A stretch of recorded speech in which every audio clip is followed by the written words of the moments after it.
We've got lots of people I know this evening. That's good. So, good evening, Callum. Good evening, Ava.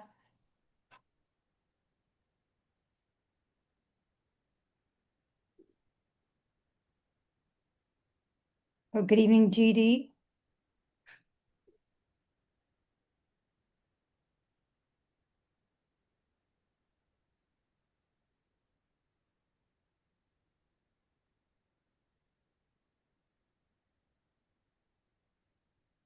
Right, I think we've got everyone here now, so I think we're going to start. So just to let everyone know, this event will be recorded and live streamed. I think we're going live now, actually. So if anyone's not happy with that, then you need to leave now. So anyway, so let's start.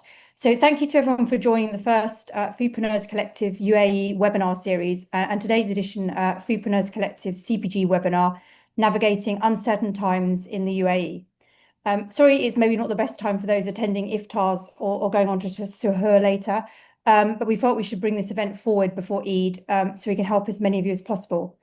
I'd like to start by saying a huge thank you to the UAE government on behalf of all this community here for keeping us all safe. I'm still here in Dubai, in case anyone's wondering, even though this is my first time I've ever experienced anything like this. I think community solidarity and supporting each other are so important in times like this, which is why Jamal and I wanted to organise this free webinar. Before we get started, we see this as a safe space to discuss the challenges and help each other in this food and beverage industry during these uncertain times. So please, no politics on this call. If anyone posts anything inappropriate, their comments will be deleted and you will be removed from the call. If you are going to make any comments in the chat or ask questions, please be mindful of what you write. So, following the success of our first 20 events in the UAE, I mean, most of these were in person, we're pleased to confirm today's webinar to support the food and beverage startup community during these uncertain times. This is our first online webinar, and we're particularly keen to connect with CPG entrepreneurs, investors, and industry professionals. So, just a bit about me for those that don't know me. I'm the founder and food and beverage community builder of Foodpreneurs Collective. I've got over 15 years of food and beverage marketing experience from corporates like PepsiCo, Coca-Cola, and AB World Foods, followed by over 10 years consulting experience in marketing strategy, whilst also co-hosting startup pitch events like some of the events we run. Lead ambassador for Food Hack Dubai, Forward Fooding ambassador, and I'm also a Free From Food Expo ambassador. And obviously, I run the UAE Foodpreneurs Collective, which is a WhatsApp group community. You can connect with me for Dubai food and beverage networking, market access, and channel partners. I'd also like to introduce my co-host this evening and co-producer, Jamal Maxi. He's head of events at Pitch Lounge, ex-mentor at Techstars Saudi Arabia and Ignite UAE. And he's an LBS VC graduate, and he's coached over 600 food and agtech startups. He's based between Berlin, India, and the UK, and he does a lot of Berlin, Dubai-based event strategy connecting UAE food and beverage founders to investors and partners via Pitch Lounge pitch events. He's open to UAE or Germany bridge building, event marketing, and startup ecosystem roles to build upon his existing market entry advisory service, pitch coaching, and investor intros, which he offers to global startups. So thank you to Jamal. And then on to our community this evening. We've got lots of options if you want to stay in contact with us. You can subscribe to our newsletters. You can follow our pages on social media. And also if you want to join my group as well. So they're going to share everything in the chat, so I won't read through all of those. So on to the event schedule for this evening. First up, I'm just going to do introductions to the panel. Then Abdul is going to give us a short talk about the support available to SMEs in the UAE. We'll then have the panel discussion. Then we've got audience Q&A. So anyone can ask any questions. You just put them in the chat and we'll try and go through them all. And then Jamal's going to come on at the end and just talk about some of our future events coming up.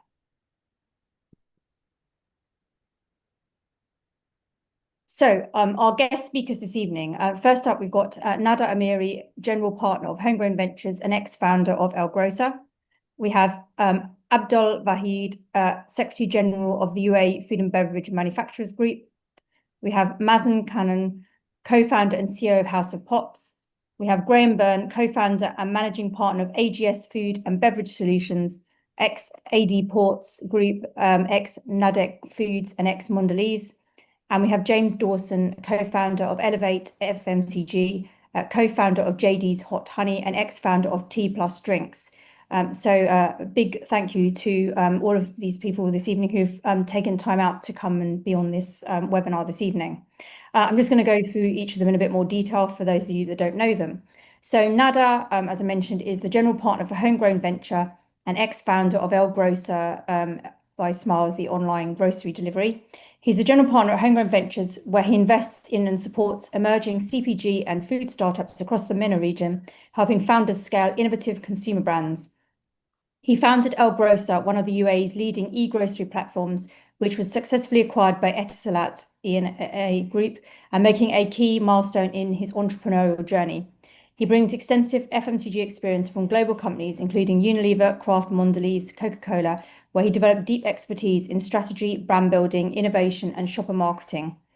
So welcome to Nader. Next up, it's an honor to have Abdul Vaheed.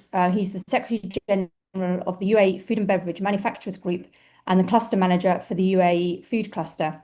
Abdul is a senior ecosystem builder and strategy leader with over 2 decades of experience across food systems, industrial platforms, and multi-stakeholder transformation programs. In his dual leadership roles, he anchors national-level initiatives that strengthen the competitiveness, resilience, and global positioning of the UAE food economy. He's widely recognized for designing and executing high-impact sector programs that connect government priorities with private sector capability, mobilizing manufacturers, agri-food innovators, investors, academia, and global partners into a unified growth agenda. His work is grounded in collaboration, practical execution, and long-term ecosystem value creation. So welcome and thank you, Abdul.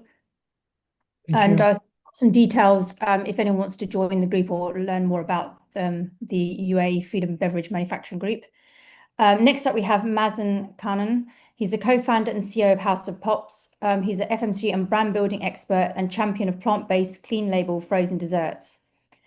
He's a Dubai-based health and wellness frozen dessert brand offering 100% natural plant-based pops made from real fruit and clean label ingredients. He's got over 15 years of FMCG experience and previously held marketing and business development roles at Unilever and Tate & Lyle, where he led brand expansion and portfolio growth across the Middle East, Turkey, and Africa. Through House of Pops, he's on a mission to redefine indulgence with healthier, sustainable treats while scaling the brand across the Middle East and international markets. Mazen also works very closely with Abdul and represents SMEs on the board for the UAE Food Cluster. So thank you, Mazen, and welcome this evening. Next up, we have Burne, who is the co-founder and managing partner at AGS Food and Beverage Solutions. And he's, as I said, ex-AD Ports Group, ex-NADEC Group, and ex-Mondelez. He's a highly experienced supply chain leader with over 25 years of international leadership experience, delivering growth, operational transformation, and helping brands expand across multiple markets and sectors, including food, beauty, pharmaceuticals, and e-commerce. He's held senior logistics and supply chain leadership roles with some of the world's largest global and regional food and logistics companies, including the ones I mentioned earlier.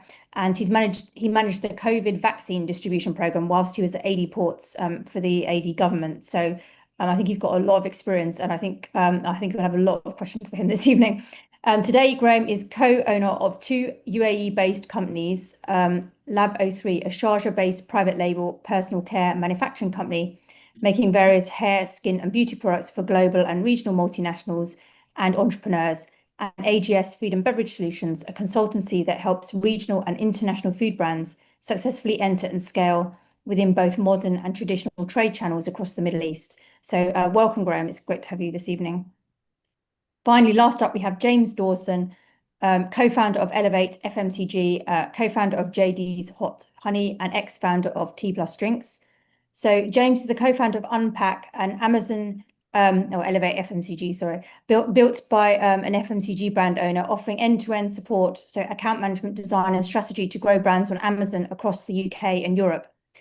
He founded T Plus vitamin infused teas, a functional drink brand sold in over 2,000 UK stores and 7 international markets, which was successfully acquired by Vitabiotics Limited in 2022.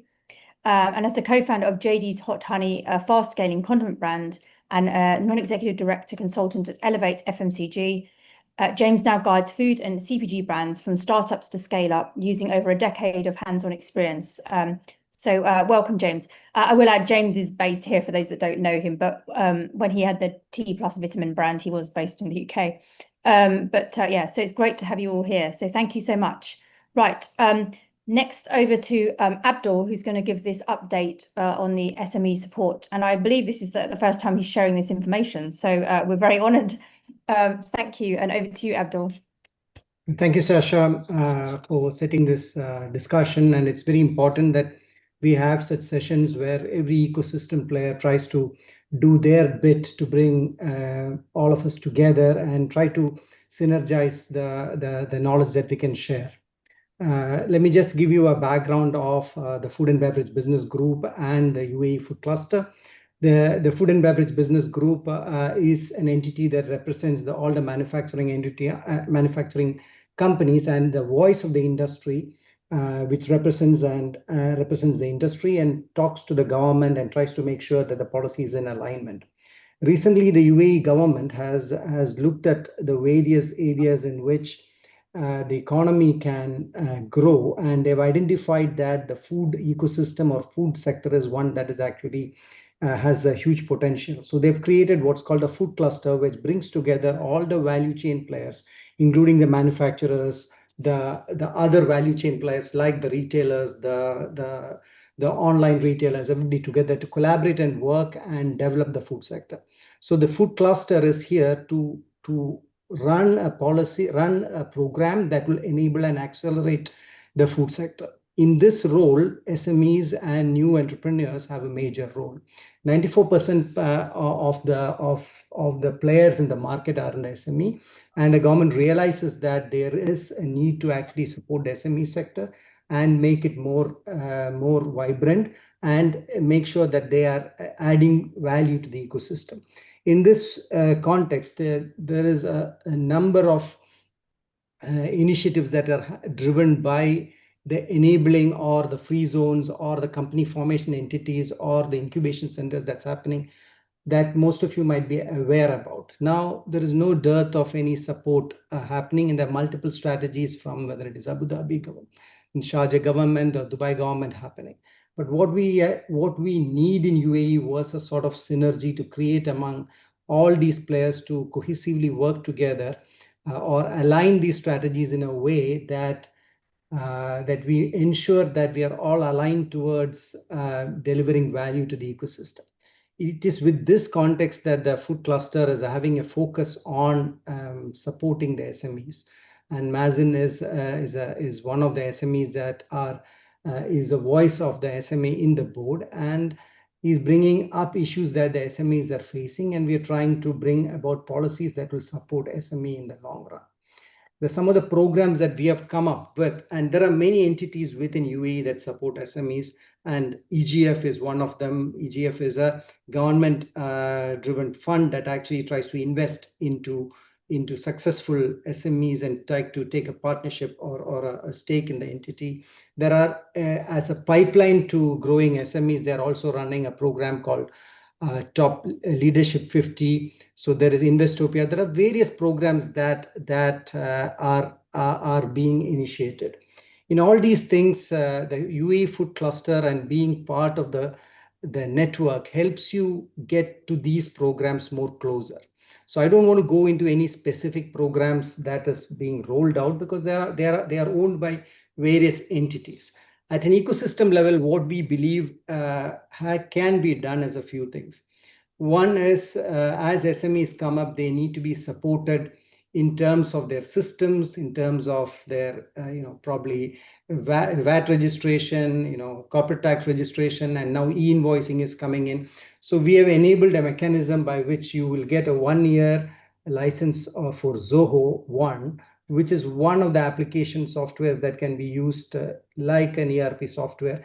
And Zoho is coming forward with a very affordable package for a 1-year free license for SMEs, where they are helping you deploy this the ERP system, and also cloud-based ERP system, are also giving you I think $1,500 worth of training to enable and configure it into this. So this is one of the support structures that's coming into helping. Why I believe that this will help is while deploying these systems or trying to evolve your existing smaller system into a more systematic method, you actually mitigate some of the challenges that you face in SME as you grow. So this is one of the enablement that we are doing, and we are trying to bring all the entities that are collectively working together to exchange information and to build together. So a link for this will be provided, and you can register for this, and you will get into this pipeline of companies that will be offered as Zoho One software. Apart from that, we will also be deploying a custom Zoho, which actually gives you some value-added processes, which is linked to the food ecosystem. That is the vision for this approach. UAE Food Cluster, or the UAE Food and Beverage Group, has been always pioneering a digital-first approach, trying to enable and accelerate the adoption of digital mechanisms within the ecosystem, so that their companies are ready to actually get into the business transformations that are due in the ecosystem. We are also promoting what's called a universal product catalog, which is a universal barcode that actually will be helping you navigate the registration process and data exchange between various entities within UAE. All of you are aware that most of the products have a barcode like this, and this is released by a company called GS1, which is a universal, which is a global barcode agency which sells these platforms. Most of you will have it. But by creating a countrywide product catalog, we are trying to create a registry which can work through an API arrangement through all the registration entities. Today, we are registered on Dubai Customs, municipality, you have to register tax authority, and most of them use this barcode to do it. So we are taking the UAE Food Cluster is taking the initiative to ensure that we can harmonize the data exchange between all of them.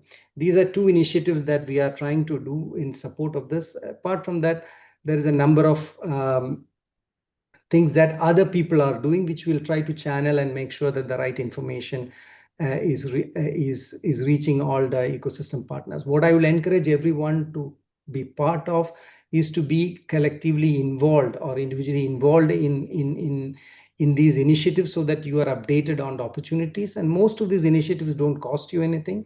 It is your involvement and your sharing of information or your participation that will drive, and it's the community collective that can actually drive it together. So my message today to the people present here is that we are all in here together to support and here to accelerate the ecosystem. And as you go together, as you grow through the different stages of your growth, in terms of whether it is support in terms of some processes that we need to be set up at the incubation stages, or whether it's at a mature stage funding, there is help available from various people, and the food ecosystem, food cluster, and all the people within the food cluster leaders are here to support each one of you.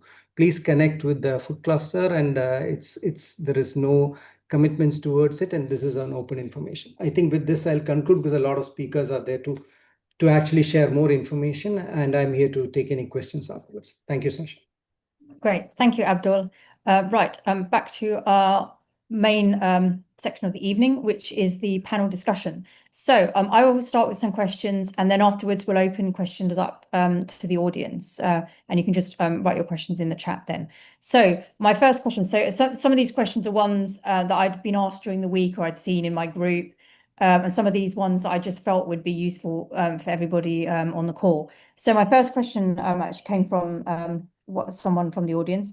So business sustainability is linked to population and stability. Stability doesn't seem to be threatened, but population and certain supply chains are, at least in the short term. What would be the three scenarios, so optimistic, realistic, and pessimistic, you see for the food sector and for food founders going forward in the UAE? Let's have a look. I mean, maybe Abdul, do you want to start with that one? Yeah, see, the optimistic scenario is that there are many challenges that the SME sector and the startup sector was trying to raise with government. Now they have realized it, and now probably the government is acting on it. Soon you will find a policy to support SMEs, which will be rolled out by government, and local manufacturing entities will have a share of shelf in all the retailers. This is going to come very shortly, within a few weeks, and the policy is in formation. So this is the optimistic scenario. The realistic scenario is everything is changing and everything is moving. So you have to look at the context, align with the right people, and move and change. Take your tactical moves till this uncertainty is over. And the pessimistic scenario is if we are stuck with a situation like this, where we have port congestions and we have limitations, we will have to look at resources within our ecosystem, support system within our ecosystem, local farming, local production, and assurance of supply is more important. So if you can pivot your initiatives in a way that aligns with that, which in any way will be a focus long run as well. So this is my view on this. Hopefully, inshallah, we will not face these problems. We should be over in a week's time. So this is my quick answer to those questions. I hope this was useful. Thank you, Abdul. Graham, thoughts from a logistics and supply chain point of view? Oh, you're on mute. Yeah, hi. Sorry. It's great to be here, and thank you very much, and connect with some very old colleagues on the call as well, which is wonderful. Look, I think, if we look at the optimistic side of things, we really change a narrative, don't we? From becoming import dependent to local, regional food hubs, and that has to be the ultimate strategy, and we're seeing that, which is great. My time at Abu Dhabi Ports, we had lots of new businesses starting up at Kazad, and we encouraged a lot of the local manufacturing, which is really where we go, and that's the optimistic model. The realistic model is that we continue to have volatility, we continue to consolidate weaker brands with stronger brands, and that consolidation, as well as entrepreneurs, starting up and pushing innovation within the region. But I think it will be mainstream, and it will be the stronger brands that will win. Obviously, the pessimistic, and we're experiencing it now. All the ports are closed, all the main ports, Khalifa, Jebel Ali, and we're seeing a massive backlog, and shortly, unfortunately, probably shortages on the shelves, high prices, driven up by huge freight costs coming, and we need to manage that. We need to club together, as Abdul says, with local strengths, and local partnership and collaboration, and we're going to have to ride this out together, and use those local resources. Otherwise, we're in for a really hard shock soon. So, but hopefully, as Abdul says, the situation can be politically resolved within the next 2 to 3 weeks, and we get back to what we used to. Great, thank you, Graham. And I'm just going to call on Mazen as well, like someone on the ground in your business. Like, how are you finding things, and based on this question? Yeah, so things are not easy. Those are challenging times, especially depending on how your revenue model is structured. What's your route to market? The more you are exposed to revenues related to channels that are connected to tourism, to hotels, to leisure, to outdoor, the heavily you will be impacted, or the stronger you'll be impacted. And the more you are still online or in the trade, in the traditional market, at least from a sudden impact, you will not get that much of a strong challenge on the short term. But in a matter of 4 days, 5 days, everyone stopped going out, so there was like an 80% drop on those source of income.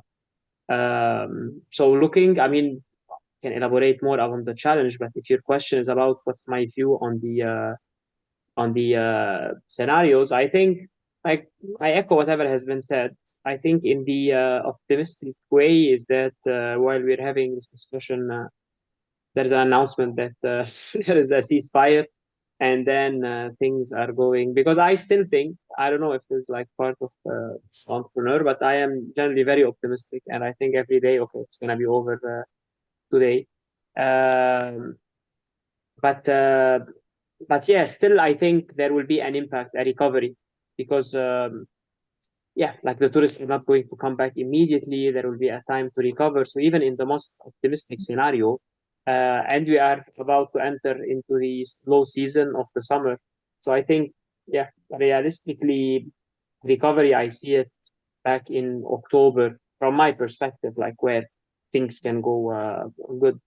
The pessimistic scenario is that the region is really struggling to come back together. The war goes into like I don't know, like the Ukraine thing, where it took like a considerable amount of time, and then there is a lot of question mark about the safety here, etc. And I don't think this is the situation. Yeah, I don't think it's the situation. The way I am hearing, because I'm involved in different discussions, I think the leadership here is taking a lot of great steps. First, starting by defending us in a very effective way, and hopefully things will be over soon. But yeah, I think this is my view between what could happen quickly and what could take time. Great. Thank you, Mazen. Right, we'll go on to the next question, because I'm not going to ask every panelist every question, because I'd rather get through lots of questions, and then we have time for audience questions too. So next question is, how can food and beverage startups redesign their supply chain to remain resilient whilst there are disrupted shipping routes, ingredient sourcing, and import timelines? I think I'll go to Graham first on this one. Look, the key is to stay flexible, and you know, look at those kind of end-to-end value chains and where you're sourcing from, and never depend on one source. Of course, you know, you keep that multi-tiered. If you can, you keep it as close as you can to the source location. So you're talking about nearshoring kind of principles. You know, look to Saudi, look to Turkey, look to, of course, everyone looks to India. And there are very important feeder vessels services which have just been implemented in the last few days to make sure those supply lines are kept up and running with those very strategic sourcing hubs like India. Look, get simple as well at the moment. Okay, so you know, look at the number of SKUs you're running, and if necessary, kind of decomplexify your portfolios right now, and concentrate on the ones, as Mazen's saying, is not that affected. You know, we've had to pivot. To be honest, we've had a lot of issues with orders being cancelled from hotels, and you know, we've managed to sort of get into more of the retail private label space than the tourism space, and that's where we've got to go, because we're locally manufactured, and we can turn that on quickly for certain sectors. So it's a little bit like that, but it's you know, look at the critical inventory, look at the critical supply routes, localize as much as you can, offshore, onshore as much as you can, nearshore as much as you can. And you know, resilience isn't about more stock holding. It's, like I said, it's about the flexibility that you can create within your supply chain. Great. Thank you, Graham. Abdul, have you got anything to add to that? You're talking about the question was about supply chain to remain resilient whilst we've got all the disrupted have you got anything to add to what Graham said? See, the reality of supply chain is I feel there is no constraint on air freighting. So air freights are on, and the government is now trying its best to actually put the sea route in place through Corfacan, although we are facing limitations on the port capacity and the procedures that has to be put in place. So this will take some time to adjust. And then routes are being rerouted through Jeddah, through Sohar and other areas. So this is a new alternative channel which we need to have developed before. Now, now that is pointed out, now we will build on, the entities will build on it for future case. So now, as such, you need to be aware about the supply chain constraints, and you need to look at this while you're planning your process. And I'm sure most of the startups don't directly import, so you are going to rely on somebody who is a very strong supplier base here for your ingredients or for your resources. And my own personal view is that you should try to go closely working with one of the major entities or one of the major arms, which really helps you. There are many major group of companies or major clusters or entities that support SMEs. So this is a time where you have to really reach out to them, find the synergies and work alongside with them.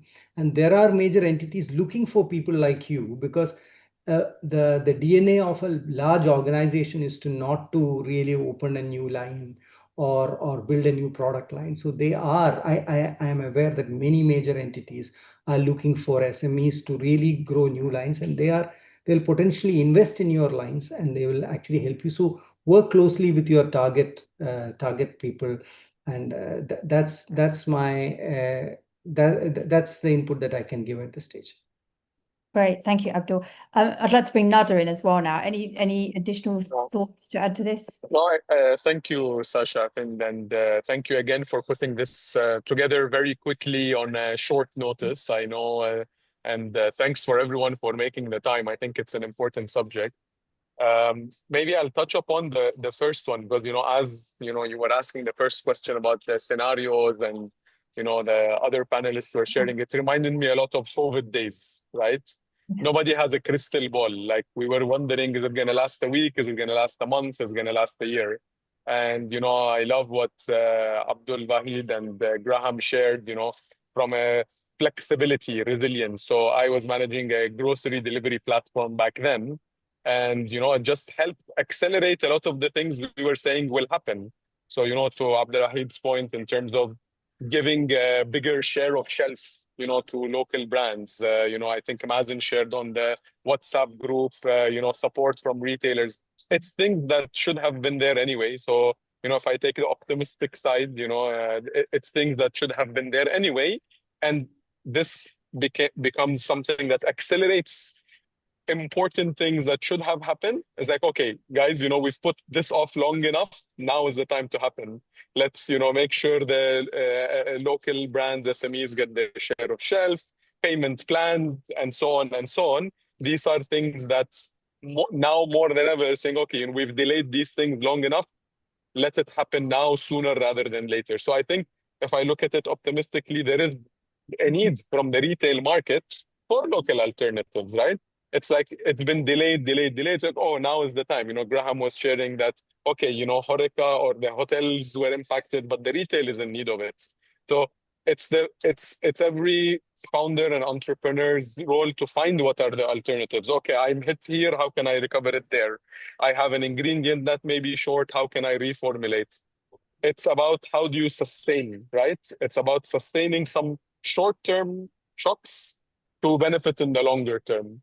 So I think again, maybe back to Mazen's point of being optimistic, I'm seeing things optimistic. I've seen how things, evolve through COVID. It just helps all the positive things surface faster. A lot of partnerships start coming into play, a lot of collaboration, and it's about a lot of creativity. I remember, again, similarly back then, the hospitality sector was impacted. But on the grocery delivery side, we were looking for people. We ended up temporarily hiring a lot of people from the hospitality sector that needed temporary jobs because, again, it was forecasted. We don't know how long this is going to last. Grocery and grocery delivery needs people. Hospitality doesn't need people. So how do you, cross leverage that? So it's really about that flexibility and, leveraging these solutions in a faster way. And I think opportunities are there, right? You're talking about stability. I think if anything, less people are from the UAE traveling for spring break or Easter or any of that. So there are more people in the country now. Yes, anything tourism related may have been impacted, but there are more people that are the captive audience looking to consume these products that will be more regular consumers of your products. So how do you reach them? How do you, leverage that audience? So I like to see it, optimistically. I think realistically, it's about how do you sustain, like I was saying, like managing your cash flow position, understanding your cash flow position, managing it. What was nice to have that you can delay by a month, by longer? What was nice to have that you don't need to do now, you delayed it? What was a must-have that you were putting off that you need to do now? So try to preserve as much cash as possible. Try to leverage support in negotiation. Try to get some extended payment terms. Try to collect a little bit sooner from the larger groups, that you're working with. I've seen, if anything, again, during COVID, the ecosystem coming together. Things that may not have been as flexible before. People, realizing the situation, realizing the support that is needed in the ecosystem. I think you'll find that people are much more willing to support. Don't shy away from asking for the support. Don't ask, ask from your community, how can I get this? How can I get that? I think this is the time where you're going to get more support on important things to have that sustenance until the situation comes. And I think one thing that, we were, again, back to COVID days, we were thinking a lot about is, okay, after all of this is over, how can we emerge stronger? How can we be stronger? So starting to think of, okay, after all of this is over, how can I become even stronger? Whether, again, it's from now I figured out a way to have, an external packaging supplier, but also an internal packaging supplier within the country. So I'm able to react in a faster way if there are new opportunities coming up. If I've reformulated, and yes, there may be a temporary gross margin impact, but now that I found local suppliers, now that I've reformulated and improved my gross margin, when things open up, my gross margin is gonna become even better.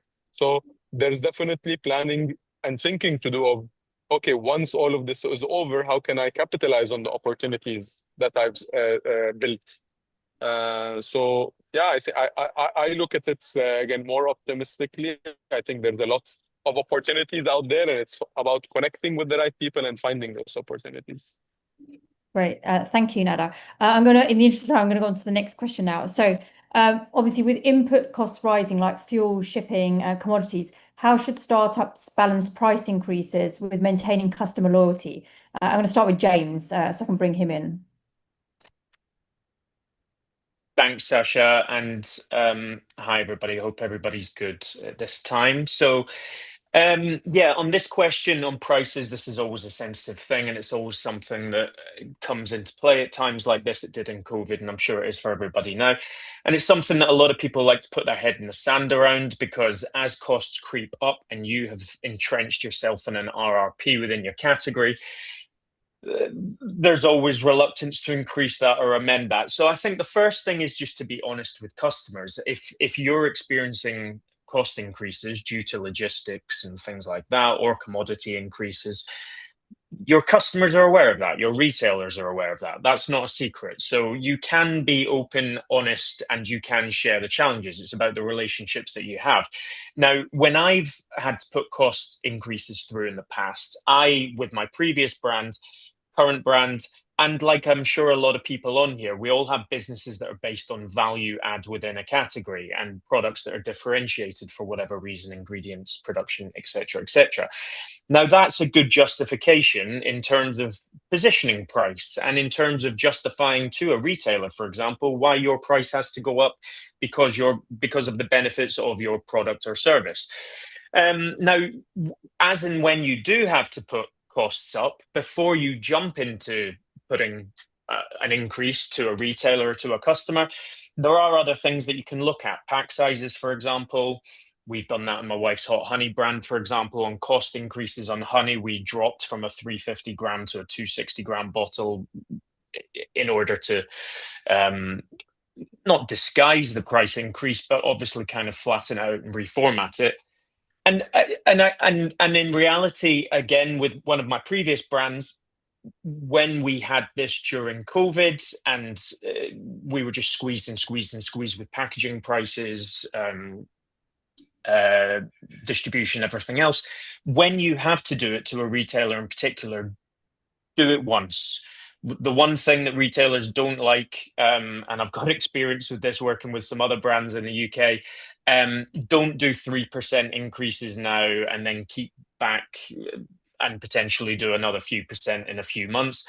That's one way to really irritate a retailer. When I'm saying at the beginning of this that honesty, communication is what works when it comes to situations like this, do that with a decisive plan, decisive decision in terms of what you realistically need to increase your prices to either your partners or your end customers, because moving at a time like this with certainty and definitive plans is kind of what puts you in the strongest position in the market. Great, thank you, James. Mazen, have you got anything to add to this? I'm sure you've got some experience with this. I think it's spot on, but I also think that it depends on like case by case. I think like you cannot have like it depends on how long this goes on. What's your pricing structure? Is it about your gross margin? Do you have enough to continue producing? Like in our case, for example, the strawberries, now we use a lot of strawberries. They are out of stock. Now they are getting them out of Egypt. I have asked on the group if we need a big quantity. Now this impacts the price. But then, for example, in those cases, we choose not to increase our prices because already we are selling at a premium. Our our gross margins are not thin. Our net margins are thin because we are investing to build the brand and all of those kind of things. So this is where we analyze and we think, okay, we are not going to increase our prices. We're going to absorb the cost. It's more about keep the sales going. But until a certain point, if we start, let's say, getting, I mean, in our case, I don't think we're going to be affected. What can happen? Maybe others can increase their prices and we will be more competitive relatively. But I think where we are standing, we would not. We are really at the highest point level that can be done. Now, what needs to be done, in my view, is avoiding, for example, doing promotions if we believe that we will not have a lot of, or if we're gonna have some supply constraints. Avoiding promotions, but at the same time, if everyone is promoting and you don't want to be the one left out, so those are not easy decisions, and there are challenges on each one.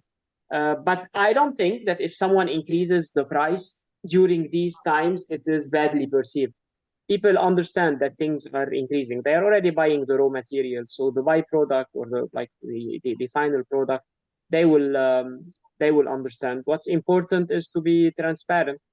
I think this is one way of doing it. But yeah, I mean, so my point, if you cannot manage without increasing the prices, it's okay. We can increase it. People would understand, and then when the prices drop down, you would go back to your usual prices. Great. Thank you, Mazen. Nader, have you got anything to add to that? Because I know you work with a lot of companies in your portfolio at the moment who are startups. So what's your advice? No, I absolutely agree, with James and Mazen. I think it's very unique. Every brand and every product will be very unique, right? When we always advocate have a good gross margin, it is to absorb such situations. So if you have deprioritized it so far, this is the time to prioritize it, right? Building a healthy brand gross margin unit economics is really crucial. If you cannot sustain without it, then you have to do it, right? And people will understand as long as you're transparent, as long as you're clear about it, and so on. If you can absorb it, now is the time to absorb it, and let your kind of unit economics cover for that. If there are other areas within your P&L that you can cover for it, again, you need to look, is there a additional headcount I was planning that I can delay? Is there a marketing spend that I was having I can delay? Is there kind of new formulations I can rely on to make sure that without impacting, that I was delaying? So this is the time to relook at and you may need to take some tough decisions, but this is the time to make the tough decisions so that, you can emerge stronger on the other side. Great, thank you. Graham, do you have anything to add to that? Obviously, because you do quite a lot on the private label side as well. Yeah, look, I endorse what the guys are saying. I think it's unique. I think perceived value is really important at this stage, and things like James was saying, try and mitigate, the impact of pricing through pack size adjustments. You can also, look at different valuations of your brand positioning at this time.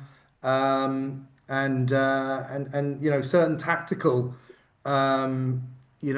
strategies that may come in. I know promotions we talked about, but bundling and limit kind of innovation at this stage. I think is take the complexity away and delay certain things like Nader was saying. I think this is all about really trying to promote what you've got as a perceived value and mitigate having to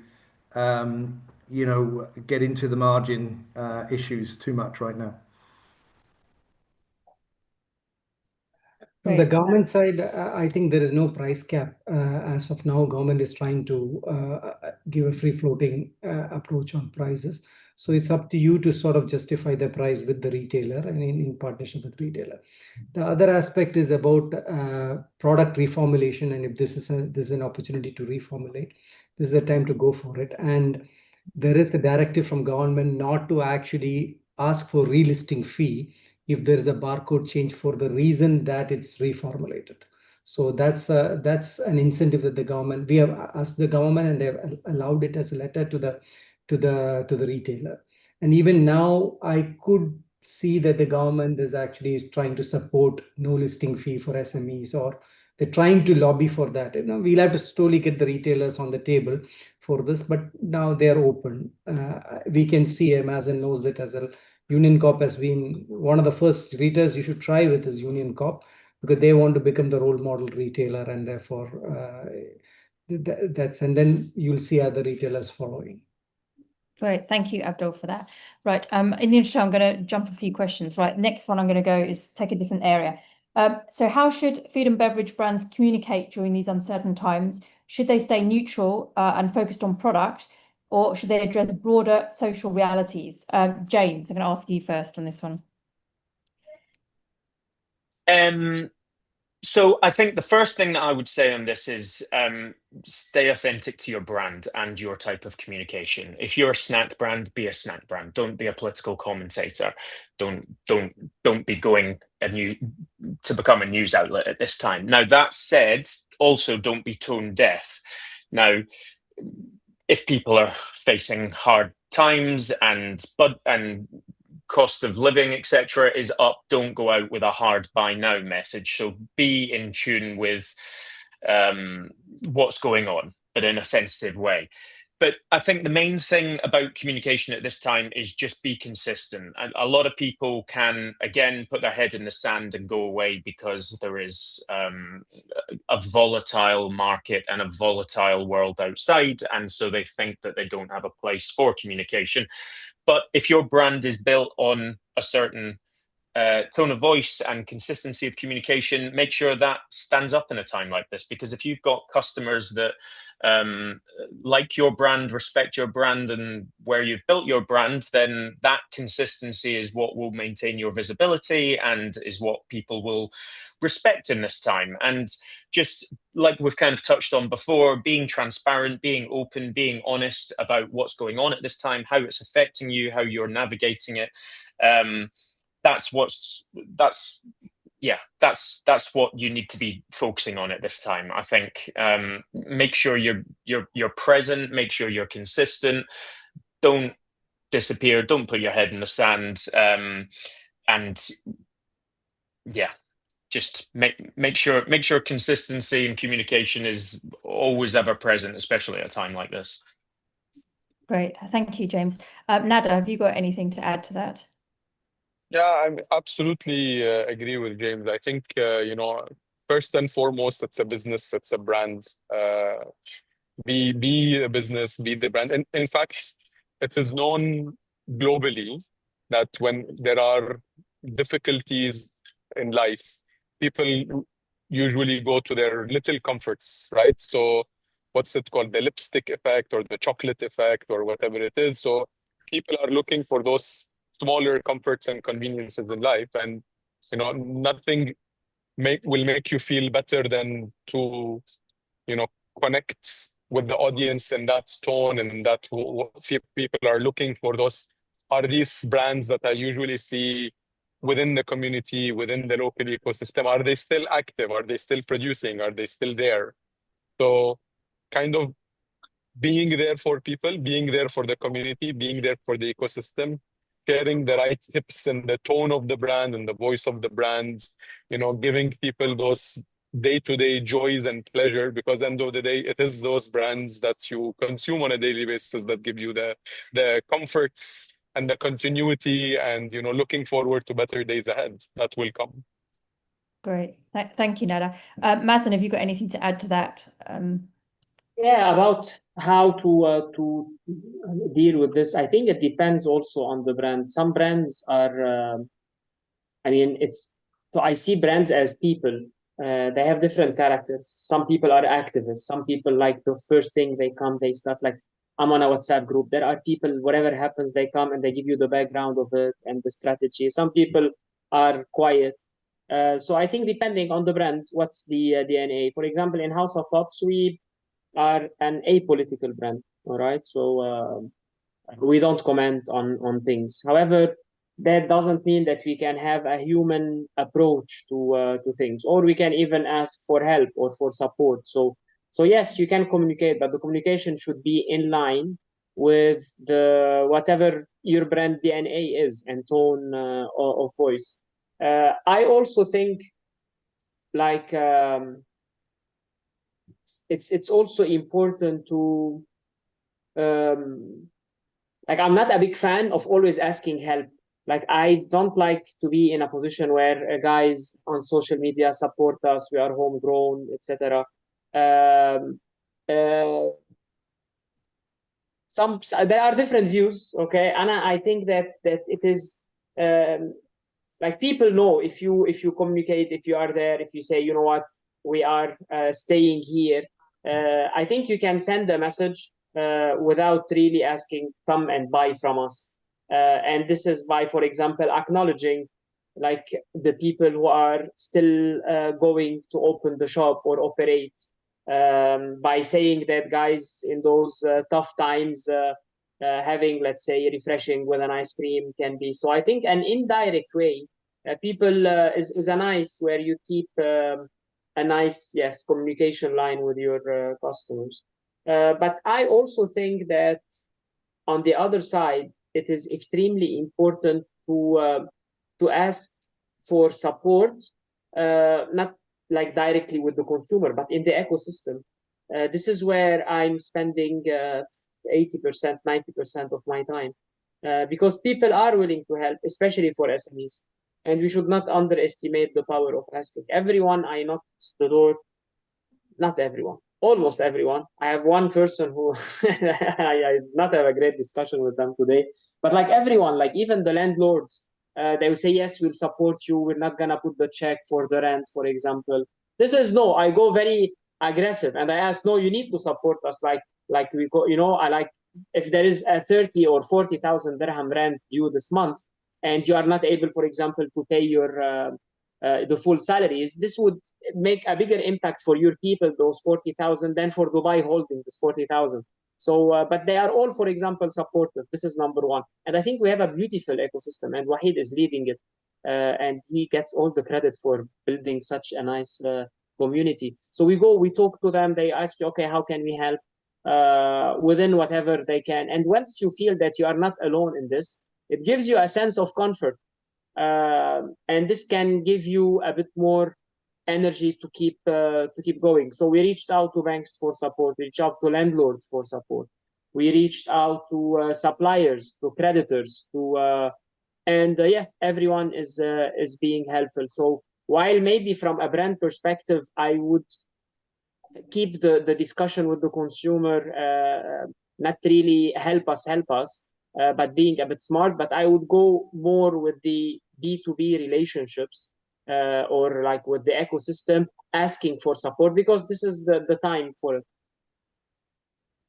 I echo what Mazen has said, but one thing that every brand will benefit is to be part of the collective and be part of the collective work. Recently, we had an initiative which I thought was small, was about an iftar box where everything on the iftar box and the box itself and the distribution all was volunteered and donated. And the whole experience of executing that project and the synergy that came out of it, the relationship that we build is of huge value. So therefore, being part of the collective, being part of joint projects gives you a lot more than what you can really give out. And I'm telling you, people who donated 10,000 dirhams, they would have got big deals with Union Corp, because the entire Union Corp leadership was there in the pack house while this was happening. So this is a sort of indirect benefits that you get being part of the collective and sharing and talking to people. And Mazen is a great example of that, so you should learn from Mazen. Great, thank you, Abdul. Right, we're running out of time now, so I could go on and ask tons more questions, but I want to give the audience a chance to ask some questions. So if anyone's got a question, do you want to either put it in the chat or you can come on live and ask a question? Anyone? If not, I'll ask another question. But anyone got a question that they want answering?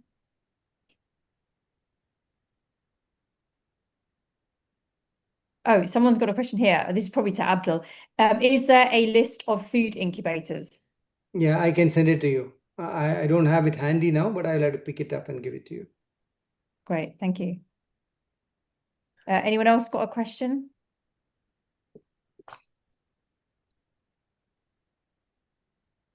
No questions or anyone? If not, I might just go around. Oh, how can we be part of this regularly? Well, are you talking about the UAE food and beverage manufacturing or these webinars? Well, in terms of learning from the experts, Jamal and I run regularly events, normally in person, but obviously at the moment we've switched to putting a lot of them online, so we will be doing more. If you want to join the actual UAE food and beverage manufacturing group, I think Jamal's just shared the details in the chat there. So if you want that, or you can be part of both, because we work separate to Abdul's group. See, what I represent is the entire food ecosystem officially Yeah, exactly. backed by government and the voice of the industry. So here, when you actually join the group, what it means is you're just putting your point of contact and trying to be part of the initiatives part of it. So you are in the communication cycle. You should have the right people, and you should expect to be part of a ecosystem citizen by volunteering some sort of effort and being actively giving feedbacks. Great, thank you. Right, other questions here. Maybe this one's one to Mazen or Abdul. Any idea on Big Mal's response if I ask for help on rent? Anyone had an experience of that before? Who's particularly like during COVID or anything? Yes, no, anyone? Sorry, what's the on Big Mal's response? What type of response? Yeah, if from Mal's, if you ask for help on rent. Yeah. So Anna, my advice to you is that you need to be aggressive. So when I ask for help, like I had a discussion with all my landlords. One of them told me, no, it's sorry, we cannot do that. Well, then what you cannot do this? The entire government is going, and with this tone, and they are like a leasing director. The entire government is going and supporting SMEs. What do you mean you cannot help? How come? Why you are disconnected from this? I just got one on a call with the DET, and they have said, you know, we are all supporting you.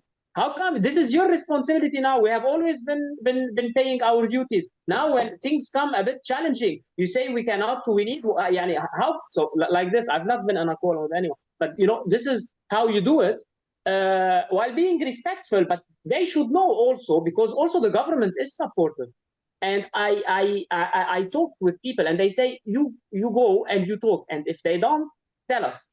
So I would go and tell them, like, they are not supportive. There is no way that people cannot support. And ultimately, also another advice, they cannot do this for everyone, but they will do it for those who nag. They'll say, okay, you know what, hey, let's just give him what he wants, and we will see. So be the one who asks. I cannot spend the entire year asking for help. But now, if there is really an issue, go and be confident that no, I and you need to support me. I need your help. You need to support me. That's my my recommendation. And if they don't, reach out to me. We'll work out a plan to get you support. Well, thank you, Mazen, for that one. Right, next question.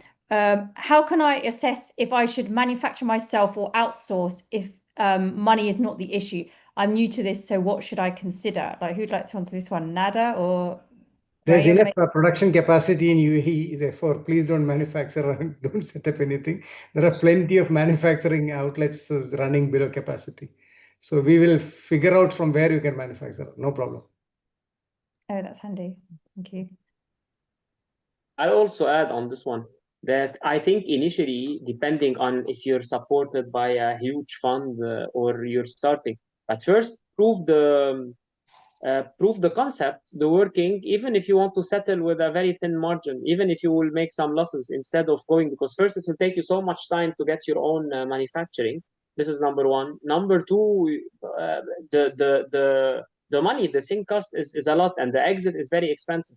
Go have the first batch, just price it as if you would, let's say, so have two scenarios. If I want to manufacture, I'll be able to, let's say, sell it at this price, make that much margin. Go for a third party. It will be higher per unit, but keep it at the same price, settle with a lower profit, and ultimately you say, all right, once I have enough volume, if I convert, it would make sense. So this is my recommendation. Yeah, I think definitely my recommendation would be to play to your strengths. I had a customer in today in Hamria, where we're based, and he was, you know, thinking that he could open up a manufacturing unit, a bit like the one we have, but he had no experience in manufacturing. He had no experience in operation. He was the brand. He was creating a brand, which he's good at,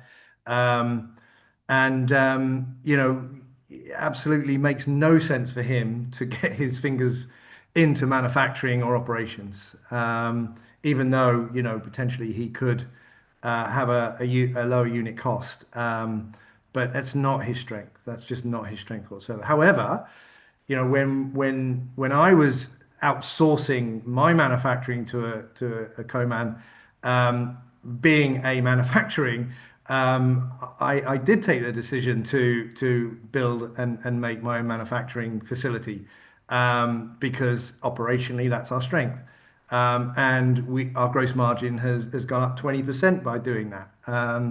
So you know, you play to your strengths. Great. Thank you, Graham. Thank you for your answer to that question. Right, I've got some other points here. Someone said, would love to invite you all to the Sandwich Nerds at Neighbourhood Food Hall Motor City. Come and help the small food hall operators and community. I have to check that one out because that's not actually near from me, far from me. So that's a good one. Right, some other questions here. I wonder what support, if any, is being demonstrated from food delivery aggregators to support food and beverage businesses during these challenging times. Anyone got any views on that? Maybe Nader, or do you know anything about that? I know at these times, and especially, I mean, whether it's food delivery or FMCG products, I know they're more actively promoting homegrown local brand. So I think you need to be in touch with them to see how you can benefit rather than spend your marketing money, how you can benefit from initiatives they are running to promote local brands. And then I think to Mazen's point, if there's similar to the mall, this is the time to go and see if you can negotiate anything. Say, hey guys, I was relying on some, support here. Can you help me? And ask for the support, right? You won't get what you don't ask for. So ask for the support from the aggregators.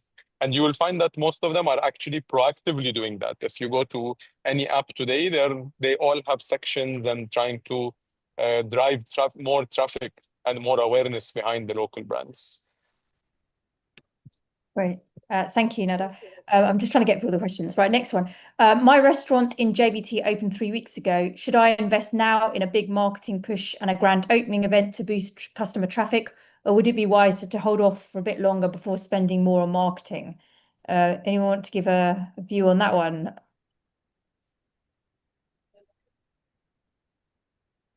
James, maybe? As with a lot of these answers, it depends. I mean, it depends on the restaurant. It depends on the value proposition. It depends on the customer demographic that you focus on, really. I mean, as an entrepreneur, I would always say don't wait, because wait until when? We don't know what's happening, like someone alluded to before, same as COVID. We didn't know how long that was going on for. We don't really know how long this is going on for. There are still plenty of people in Dubai right now. We're all here. We're customers. So I think if you have opportunity, pivot to what the situation is, pivot to what the market is doing currently, and adapt your advertising and your marketing and things like that for the way that people are operating, seeing things now, be it digital, direct, whatever it might be.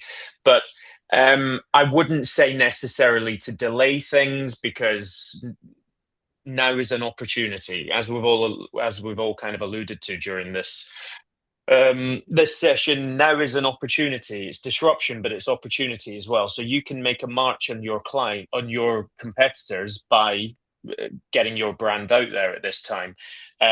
Just do it in a sensible way. Times are different now, so adjust to that and kind of adjust your marketing so that it's efficient, it fits your objectives, your budgets and everything else, but it's still serving your brand, really. So don't wait. No, do it now. Great, thank you. Mazen, do you have anything else to add to that? Yeah, I have a bit of a slightly different view. I think now the mood is not really too very positive. That doesn't mean that you need to wait a lot, but I think if you want to advertise, you should. People are still here, as James said, and they would like to come. People now, from what I see, are looking after a lot of promotions. The hotels have been discounting like crazy all their rates, so people are shopping for good opportunities or good deals. The 5-star fine dining are struggling a lot. So if you are able to throw a good offer, I don't know, you're just opening good offer, so you need to think about it. I would not go into a grand opening. I would be a bit smarter in the way I spend gradually, and then the moment I see a bit the mood is receptive, I would go in a more confident way. But yeah, I mean, there are all views. You need to really understand your clientele, if they are here, not here, tourist, local, all those things, to assess. Great, yeah. Thank you, Mazen. I've got one question I missed earlier. What's the best way to connect with retailers at the moment? I don't know if Abdul can answer that one. Probably join your group, because you've got something most of them in your group. What is the question? It was, what's the best way to connect with retailers at the moment? Retailers are a tough group, but being around and being active and being visible like Mazen, always you will get attention. So therefore, I think it's important to really, that's why I said being an ecosystem player actually gets you an advantage. and we can do our bit of helping and introducing you, and because we have also a responsibility of pushing, so we will do that. And but then you have to be visible to us, to the ecosystem. So that's where I'm trying to say. To give Yeah, you I a mean, practical, Mazen, yeah, I'll give you a practical thing. Follow the food cluster. The first meeting where you see there's food cluster there is a guy, Muhammad, who is the CEO of Union Co-op. He is also the chairperson or the represent or the head of the retailers group. All right, you know, they have kind of an association. So after that, prepare a 30 seconds elevator pitch and go to him and try to throw your magic, and then tell him, I need to talk to someone, can you connect me? Or if he can help you with Union Co-op, that's the fastest way to Okay, 1 second, Yara, come Mama's from- listening to something. This one. to come and do it. So follow the cluster, first meeting, people gathering, go, and that could work as well. I'm sure many people got meetings after the iftar. I saw many of them got meetings after the iftar meeting. Yes. that's good to know. Nader, have you got anything else to add to that from with the work you're doing with some of your portfolio businesses? Not particularly. I mean, what we're seeing is that there is an appetite to, again, accelerate what has been in the pipeline. So if you have been discussing with the retailers, with distributors, you have enough stock, you know how to manage things. I think to Abdul Wahid's point, people are eager to do business if you are present, right? So if you go and approach now more than ever, people are more willing to, you know, take on new brands with, you know, easier terms, with more support. You just need to go and make it happen. No one will do it for you, but you need to go and make it happen, and people will be receptive to it more than ever now. You have a captive audience. Retailers are very eager to show that they're supporting SMEs. So this Yeah. is the time, and retailers are eager to show that they're supporting local. So this is the time that you have to be active and, you know, tag One us in thing all your yeah. posts, tag Food Cluster in all your posts and promotions. Yeah. One thing I want to add, maybe people have missed my message on LinkedIn, but I will put in the chat here the link if you want to register to be considered as part of the initiative that the Ministry of Economy is doing. So you can, I'm just sending it.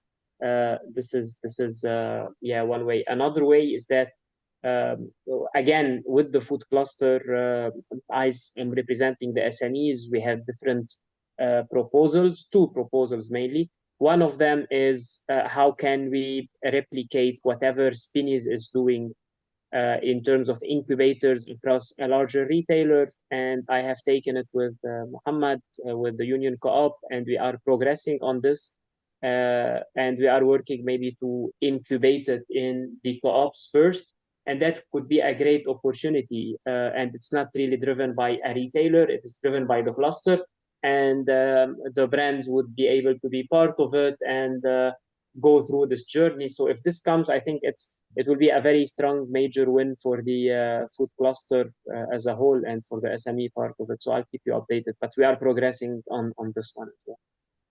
Great. Thank you, Mazen. Yeah, no, I definitely recommend everyone connecting or following Mazen and the work that he's doing with Abdul, especially to support SMEs through the UAE manufacturing group. So it's definitely worth connecting with. Right, we've gone over time and I'm really sorry about that. But I just want to say a big thank you to all our panelists this evening. They've been brilliant. We've answered a lot of questions. I think we've got lots more. But yeah, particularly, so big thank you to Nader, Abdul, Mazen, Graham, and James. I think I'm just going to hand over to Jamal, who's just going to say a few words about some of our next events coming up. These are all online at the moment. Yes, and we looked, hopefully, off the back of this, we'll be doing some more, particularly for this space, while things are going on as they are still. Yeah, that's the plan. So if anyone's got particular topics they want us to cover, then please let us know and we can put on another webinar and get the right experts in to help you.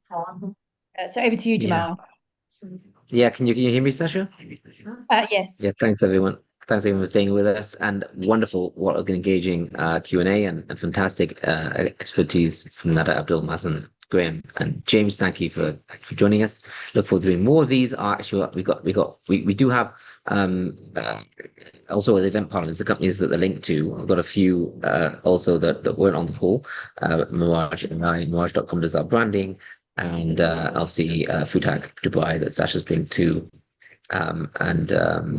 And both of our brands, Pitch Lounge and Foodpreneurs Collective, but each of the panelists also, UNA Food and Beverage Manufacturers Group, House of Pops, Elevate, FMCG, AGS Food and Beverage Solutions, and Homegrown Ventures. We thank all of your companies for giving us you and your time this evening.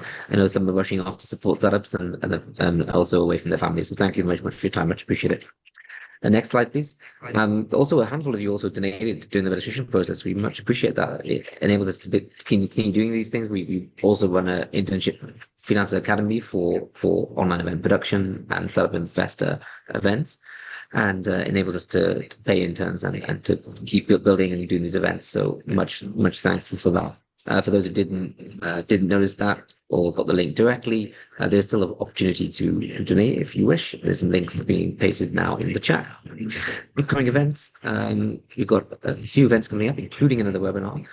So the next event we've got is Wednesday, which is our once or twice a month. We run a live startup investor pitch demo event online that's live streamed, and our next one is the Food Tech Pitch Lounge. We've run this since August 2020, about 5-6 times a year, and we've got a fantastic panel already. 2-3 startups signed up, still a few slots left. If you want to pitch, then please consider applying via our website. It's pitchlounge.net/startups. Then we've got the webinar next coming in this series, which we're going to take a hospitality focus. We've not listed it yet, but it will be listed tomorrow, and also that will also appear in our next newsletter, which goes out by Thursday. So if you're on our mailing list, which you can access via pitchlounge.net/newsletter, you will get the registration list for that next webinar we're doing. Then we've got our AgTech Pitch Lounge at the end of the month. This is we've already got a fantastic panel again. We've got a fantastic event we had in last August in this theme, but we're running the event about every 3-4 months with our partner, Micro Community, but also a fantastic set of investment companies involved in these events, and a 5-6 person strong investment panel already getting signups and setups. So also with that event, we look forward to seeing registrations. And another event with Sasha we have in early April, which is our kind of feedback guidance coaching event we do for capital raising early stage startups, where we get them pitch ready, investor ready, international expansion ready, and that's the event team. We've also got a fantastic group of panelists, many of which actually coming from our planned Hospitality Hatch Lab Accelerator, which is launching in Q3. So a lot of our panelists and our experts on that are featuring on this event. So look out for that, and that'll also be in the newsletter later this week.